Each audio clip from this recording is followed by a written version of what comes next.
देशामध्ये माननीय मोदीजींच्या नेतृत्वात 370 कलम 70 वर्षापेक्षा जास्त संघर्ष झाल्यानंतर रद्द करण्यात आला। जम्मू काश्मीर लडाख या सगळ्या भागाचं पूर्ण विलीनीकरण, कुठलंही स्पेशल स्टेटस न ठेवता भारताच्या मेनस्ट्रीममध्ये मुख्यधारेमध्ये त्यांना आणण्याच्या संदर्भात जी कारवाई भारताला अनेक वर्ष अपेक्षित होती ती कारवाई पूर्ण करण्यात आली आणि अत्यंत यशस्वीपणे त्या ठिकाणी युनियन टेरिटरीज तयार झाल्यात आणि तिथलं जनजीवन पूर्णपणे पूर्वपदावर आलं। त्या ठिकाणी आज कुठलाही भारतीय निवेशक हा निवेश करू शकतोय।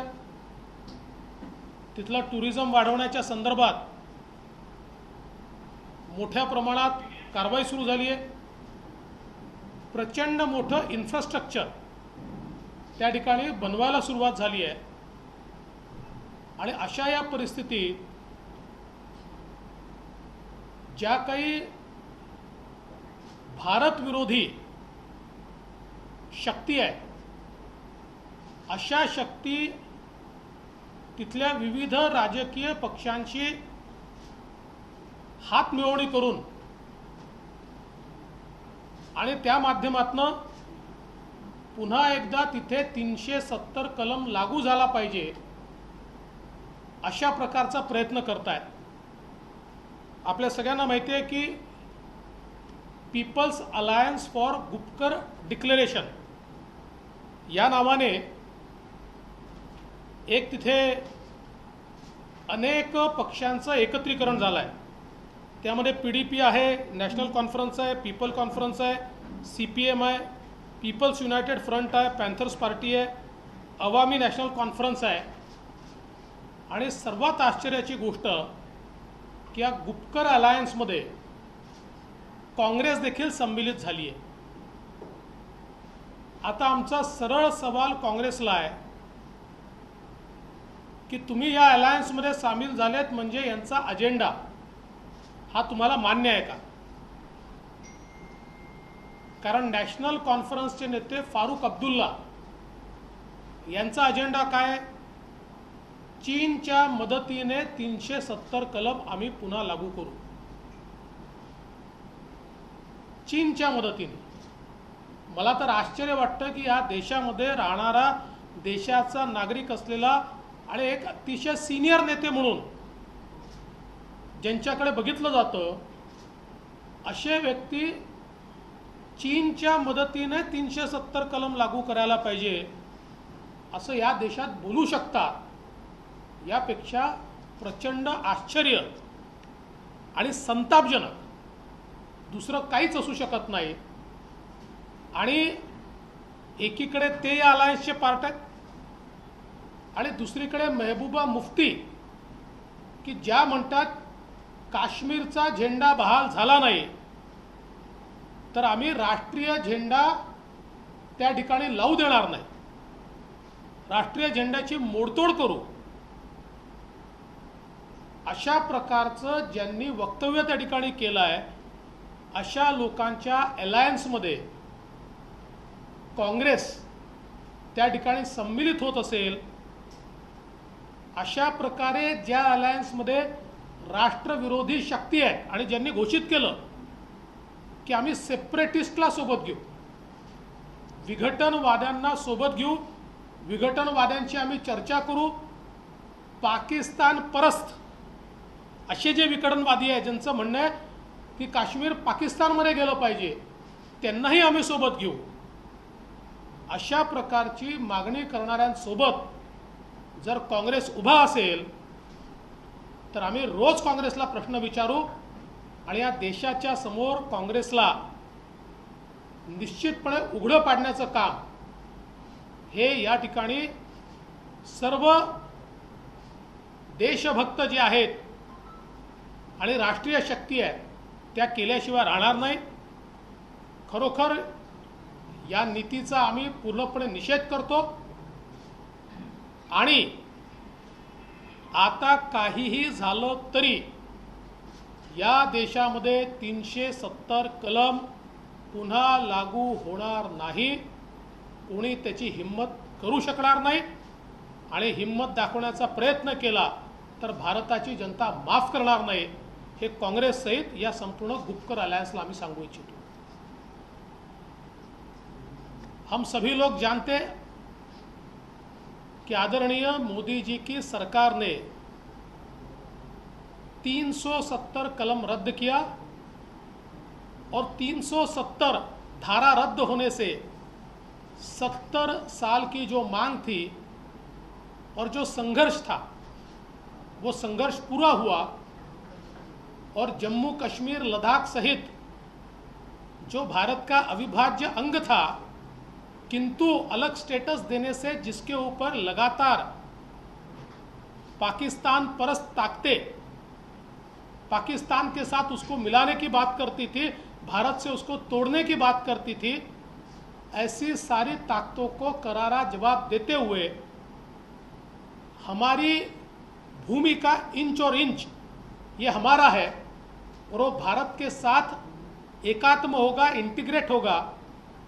इस प्रकार से माननीय मोदी जी की सरकार ने निर्णय लिया और समूचे देश ने इस निर्णय का स्वागत किया। किंतु अभी कश्मीर में, जम्मू में एक गुपकर अलायंस तैयार हुआ है, People's Alliance for Gupkar Declaration.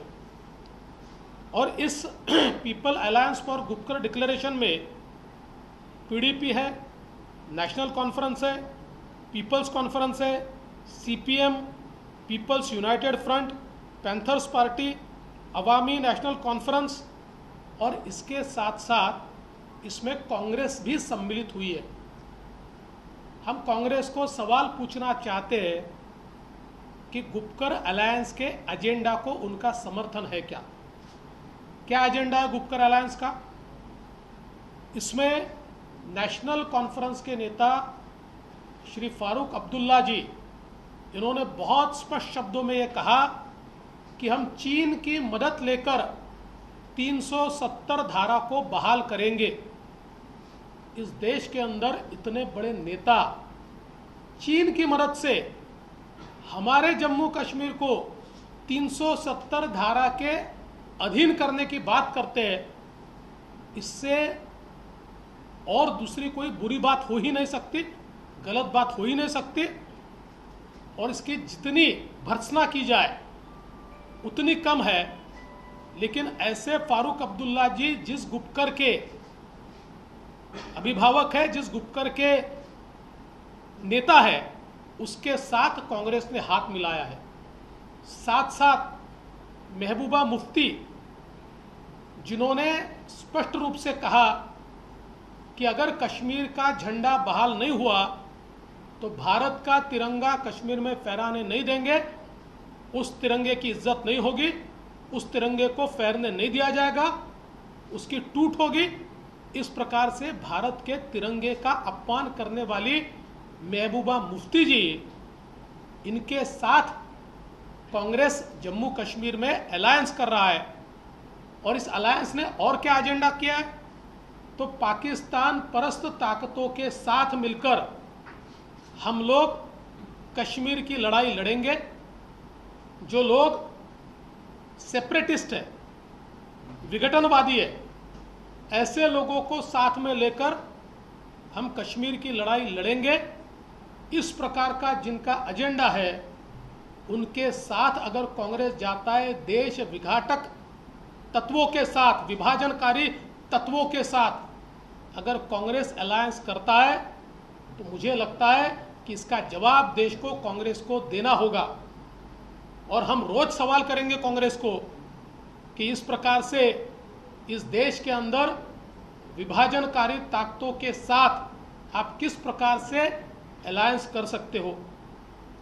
और सबसे बड़ी बात, ये सारे लोगों का एक ही एजेंडा है, 370 की बहाली। मैं उनको बहुत स्पष्ट शब्दों में बता देना चाहता हूँ, दुनिया की कोई ताकत 370 की बहाली नहीं कर सकती, और किसी ने प्रयास भी किया तो भारत की जनता कभी भी 370 की बहाली नहीं करने देगी। हम इसका विरोध करेंगे। कांग्रेस का नकाब उतर चुका है, कांग्रेस का असली चेहरा ये सामने आ चुका है।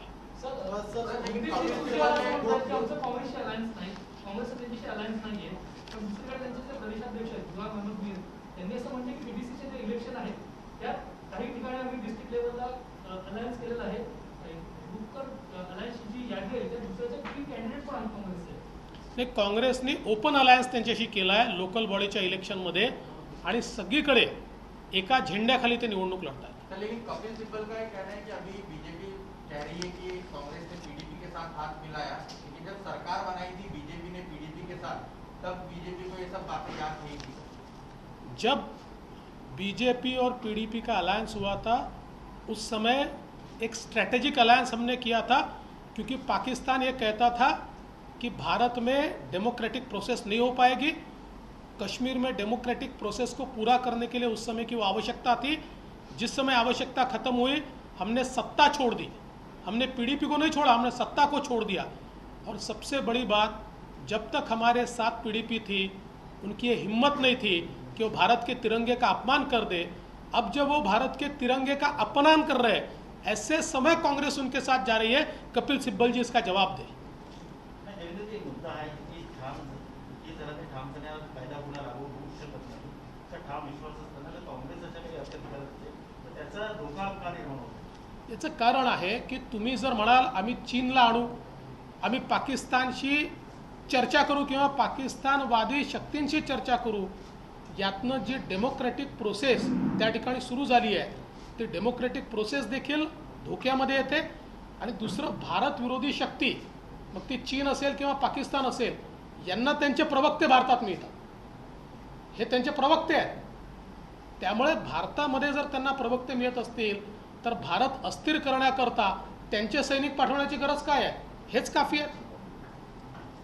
तर राज्यातलं वीज बिलाचं अत्यंत ज्वलंत प्रश्न आहे। कुठेतरी एसटी महामंडळाला मदत होते, जे शिवसेनेचे मंत्री आहेत त्यांनी काँग्रेसच्या मंत्र्यांना इथे मदत होत नाही असा दुजाभाव केला जातोय, काय म्हणणार? मी आता हा शेवटचं उत्तर देतो याचं कारण बाकी तिकडे बोलायचं आहे आम्हाला। नाही, खरं म्हणजे एक प्रकारे या सरकारने जनतेचा विश्वासघात केला आहे। कारण मला तो दिवस आठवतो की कॅबिनेट झाली आणि कॅबिनेटनंतर यांच्या नेत्यांनी येऊन घोषित केलं की आम्ही वीज बिलात सूट देतो आहे, आम्ही कॅबिनेटमध्ये निर्णय केला आहे, आणि स्वतःची पाठ थोपटून घेतली। खूप आपल्या नावाने त्या ठिकाणी होर्डिंग्स लावून घेतले, आणि आता ते सांगतात की आमच्याकडे पैसे नाहीत, आम्ही ते देऊ शकत नाही। खरं म्हणजे हा जनतेचा पूर्णपणे विश्वासघात आहे। एक तर प्रचंड प्रमाणात बिलं आलेली आहेत, आम्ही त्या बिलांची यादी आपल्यासमोर ठेवली की गरीबातल्या गरीब माणसाला देखील, म्हणजे त्यांनी सगळ्या गोष्टी 24 तास वापरल्या तरी त्याला 5 वर्ष जेवढं बिल येऊ शकत नाही तेवढं बिल त्याला 3 महिन्याचं आलेलं आहे। आपल्या लक्षात असेल की मागच्या काळात किरीट सोमय्यांनी, त्यानंतर आशिष शेलारांनी हे सगळे बिलं जमा केले, आणि पूर्ण राज्यभरातली बिलं आम्ही जमा केले, आणि सांगितलं की हा खोटेपणा आहे, काहीतरी या ठिकाणी बदमाशी झालेली आहे। कोणाचेही बिलं सुधारले नाहीत, थेट तेच बिलं पुन्हा पाठवले, कुठलीही सवलत दिली नाही। आणि माझं अगदी स्पष्ट मत आहे की देशातल्या, आणि मी अगदी या ठिकाणी जबाबदारीने सांगतो की देशामध्ये ज्या डिस्ट्रीब्युशन युटिलिटीज आहेत त्या डिस्ट्रीब्युशन युटिलिटीजमध्ये सगळ्यात मजबूत युटिलिटी डिस्ट्रीब्युशनची ज्या पहिल्या 2-3 असतील त्यात महाराष्ट्राची डिस्ट्रीब्युशन युटिलिटी आहे। त्यामुळे 1,500-2 हजार कोटी रुपयाचा फटका समजा पडला तरी फार काही त्याच्यावर परिणाम होईल असं नाही आहे। कर्ज घेता येऊ शकतं, केंद्र सरकार कर्ज द्यायला तयार होतं, ते देखील आपण घेतलं नाही। बॅलन्स शीटच्या बाहेर जाऊन तयार होतं तरी देखील आपण घेतलं नाही। आणि आता या ठिकाणी ही जी घोषणा झाली आहे, खरं म्हणजे तुम्ही सांगता ते बरोबर आहे, एस टी महामंडळाला पैसा मिळाला, चांगली गोष्ट आहे, आनंद आहे। तसा पैसा राज्य सरकार हे वीज मंडळाला देखील देऊ शकतं. यांची देण्याची नियत नाही आहे. हे विश्वासघातकी आहेत. लोकांना खोटं सांगतात, खोटं बोलतात. गेल्या कोरोनाच्या काळापासनं एकही सवलत, म्हणजे तुम्ही कुठलंही राज्य सरकार बघा, प्रत्येक राज्य सरकारने कोरोना काळात सवलत दिली आहे. हे एकमेव राज्य सरकार आहे की जिने कुठली सवलत दिलेली नाही.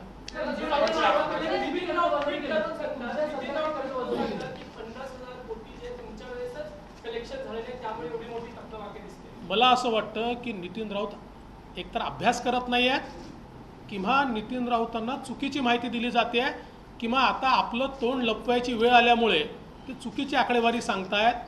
खरं म्हणजे आमचे ऊर्जा मंत्री चंद्रशेखर बावनकुळे यांच्या काळामध्ये स्टेट युटिलिटी जेवढी मजबूत झाली त्याच्या आधी त्याची परिस्थिती काय होती आणि बावनकुळेंच्या काळात ती काय होती याची आकडेवारीच बावनकुळेंनी प्रसिद्ध केलेली आहे.